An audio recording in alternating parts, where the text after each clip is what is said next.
पता ही नहीं चला ना कब घर आ गया। हाँ, ऐसा फील हो रहा है जैसे हम 2 मिनट पहले ऑफिस से निकले थे। लेकिन हमें पूरा आधा घंटा हो गया।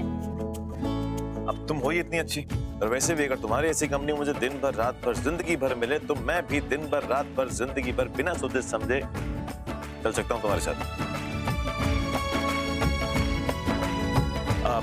तुम थक गई होगी, तुम जाओ जाके आराम करो, मैं चलता हूँ। हाँ बहुत थक गई हूँ, अंदर जाते ही सो जाऊंगी। बाय। अच्छा, अच्छे वाले सपने देखना। अब ये तो सपनों पे डिपेंड करता है कि वो कैसे आएंगे, मेरे बस में थोड़ी ना है। मेरे हिसाब से तो ये तुम पर डिपेंड करता है कि तुम क्या देखना चाहती हो। काश ऐसा होता कि जो मैं देखना चाहती हूँ वही देखती। ओके, तो फिर क्या? चलो। ठीक है, सुनो, तुम घर तक आ ही गए हो तो अंदर चलो ना, सब तुम्हें देख के खुश हो जाएंगे। सबका तो मुझे मालूम नहीं, लेकिन मेरे घर आने से अगर तुम्हें खुशी मिलती है, I don't mind। Of course मैं खुश होंगी, इसमें सैड होने वाली क्या बात है। चलो चलो।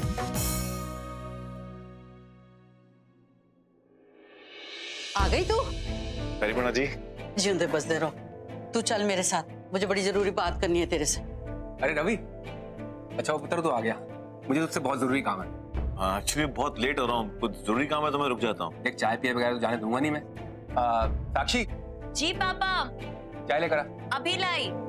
चल। जी चलो। ये टाइम है घर आने का? पिछली बार भी तेरे को समझाया था कि शाम होने से पहले घर वापस आना है, तेरे को समझाया था कि नहीं? दादी, तीन ही कितने बच्चे हैं तेरे ब्याह में, घर परिवार की मर्यादा का कुछ ख्याल है कि नहीं तुझे? दादी वो मंजू आंटी है ना, रवि की मम्मी, उनका एक्सीडेंट हो गया था, इसीलिए लेट हो गई। पहले उनको हॉस्पिटल ले गए, फिर पुलिस स्टेशन ले गए, इसी सब में बहुत टाइम लग गया। वाह भाई वाह, ये तो कमाल हो गया। मेरा काम किसी लड़की ने कर दिया, मेरा बदला उसने ले लिया। ओ भाई ये तो बड़ा ही अच्छा हुआ। तो टांग शांग तो टूटी है ना उसकी। हे अम्बे माँ, कि दादी क्या बोल रही है, अगर रवि ने सुन लिया तो? देखा जी रवि, रवि तुम आ गए, माता रानी का शुक्र है तुम आ गए। ओ जी, आपने सारा कुछ समझा दिया ना इसे? क्यों, कोई परेशानी है क्या? फिर से कुछ हुआ? अब क्या बताऊं मैं तुम्हें रवि, ये जो सगाई की अंगूठी है ना, ये तो हमारी जान लेके ही हमें छोड़ेगी। पता है, साकेत जी की माँ और वो श्वेता जी आई थी घर पे, इतने सारे गिफ्ट लेके। पहले तो वो हाथ में थमा गई, और उसके बाद उन्होंने सगाई के लिए जो जेवर लाए थे ना, उनका बिल भी हाथ में थमा दिया। और तो और साथ में हमने दी हुई अंगूठी का बिल भी मांग लिया। क्या? हाँ, रवि, वो दोनों प्लान बनाकर आई थी। जाहिर सी बात है उन्हें वो सुनार का अता पता चाहिए होगा। मेरी तो हालत खस्ता हो गई इनके सामने। भाई जब अंगूठी खरीदी नहीं तो बिल कहाँ से ला कर दें? रवि, उस वक्त तो तुम ही ने हमारी इज्जत बचाई, और तुम्हारी बातों के दबाव में आके साकेत जी भी मान गए। लेकिन पता है, उनके दिल और दिमाग से अभी तक ये पूरी तरह से शक निकला नहीं है। वो और उनका परिवार पीछे पड़ चुके हैं हमारे। अब तो वो तभी दम लेंगे जब हम पूरी तरह से बेइज्जत हो जाने। रवि, मैंने तो उन दोनों के सामने झूठ बोल दिया कि बिल देविका के पास है। अब अगर साकेत जी अगर ये सवाल करेंगे तो मैं उनको क्या जवाब दूंगा? मेरी तो कुछ समझ नहीं आ रहा कि मैं करूं क्या। देखिए, आप लोग टेंशन मत लीजिए, मैं हूं ना, मैं कोई ना कोई रास्ता निकाल ही लूंगा। ये मेरा वादा है आपसे, आप मुझ पर विश्वास कीजिए। और रही बात साकेत और उसके परिवार की, तो मुझे मालूम है उन्हें हैंडल कैसे करना है। और इस साकेत ना, इतना समझाया उसको फिर भी समझ नहीं आई, दिमाग में भूसा भरा हुआ उसे, रिश्तों की वैल्यू को समझता ही नहीं है बंदा। पर कोई बात नहीं, मैं हूं ना, आप बेफिक्र हो जाइए, मैं सब कुछ संभाल लूंगा। हाँ रवि, मुझे तुम पर पूरा विश्वास है। मुझे पता है, हमारी इज्जत को बचाने के लिए तुम किसी भी हद तक जा सकते हो और कुछ भी कर सकते हो।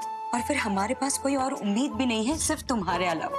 और वैसे भी सुबह साकेत जी आने वाले हैं, वो शेरवानी के साइज के लिए। जाहिर सी बात है आते ही वो सवाल करेंगे उस बिल के बारे में। कोई बात नहीं, आपकी परेशानी है मेरी परेशानी, मुझे मालूम है क्या करना है। आप बेफिक्र आराम से सो जाइए, बस मैं चलता हूँ, बहुत लेट हो चुका हूँ। ठीक है? चंगा जी, रब रखा।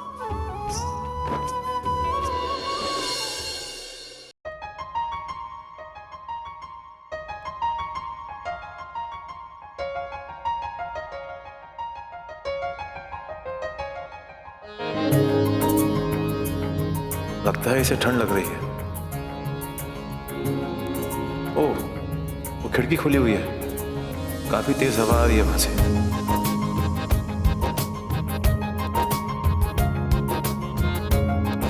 आसपास कोई हो तो उसे कह देता हूं खिड़की बंद करे।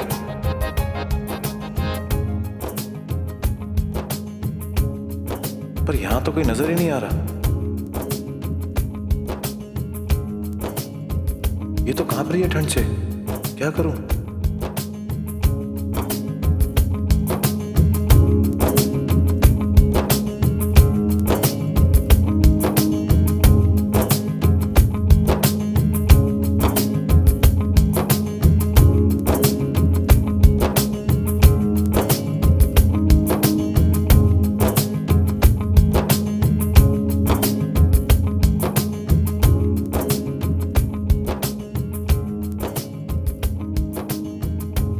आराम से रवि, कहीं इसकी नींद ना टूट जाए।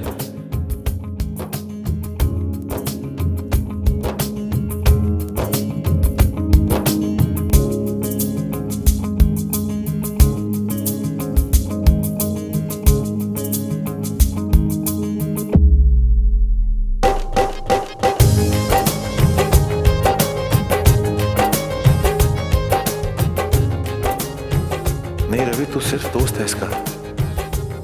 इसकी शादी हो रही है साकेत के साथ, जानता है ना तू? तुझे इसके करीब रहने में खुशी मिलती है, लेकिन उस खुशी पे तेरा कोई हक नहीं।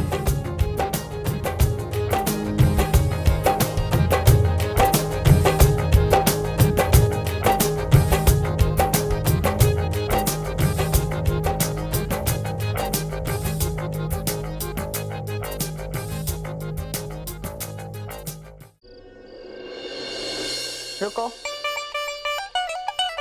तुम इतनी रात को अपनी तशरीफ का टोकरा लेके यहाँ मेरी दी के रूम में क्या कर रहे हो? वो एक्चुअली खिड़की में से हवा आ रही थी, तो खिड़की मैंने बंद कर दी। तो देविका को ठंड लग रही थी ना। तो तुम बेड के इतना पास, दी के इतना करीब क्या कर रहे थे?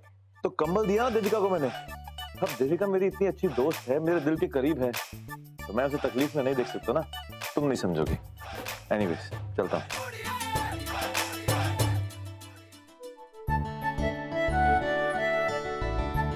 तुम खुद भी कहाँ समझे उस रिश्ते को। तुम भी इस बात से अनजान हो कि ये रिश्ता दोस्ती से बहुत ऊंचा उठ चुका है। फिक्र नॉट, मैं सब समझा दूंगी, देविका दी को भी और तुम्हें भी।